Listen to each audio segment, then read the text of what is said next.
The survey's important for institutions because what students do in response to the provision, so how they actually engage and how they invest effort in their studies, is really key to how well and how much they learn. So other surveys, like the National Student Survey,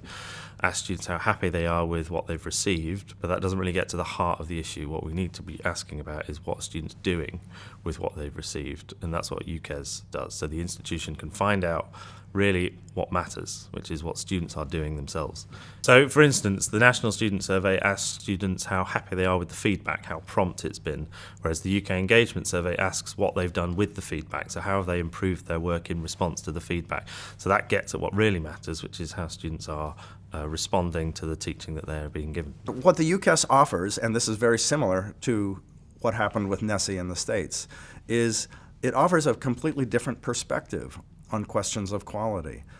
And particularly, it offers a sort of counterpoint to the discourse about reputation and satisfaction to really focus more on matters of teaching and learning. And I think it also, in that sense,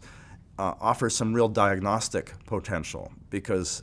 institutional users can look at their results and identify areas where they may be falling short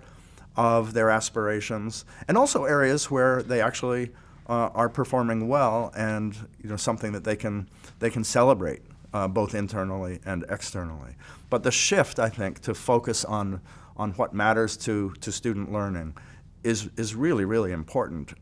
if the underlying objective is actually to drive improvement. Really, it just gives a different dimension to how we as an institution work with our students, how we approach the education at the institution. It helps us actually achieve more items within our education strategy as a university. It's quite easy just to tick a box and say we've got 95% satisfaction or something like that, but you need to get behind that data, and really the UK Engagement Survey is something there to show us where necessarily we're not doing as well as we'd like, but also to show what skills that employers of the future want from our graduates, so we can actually,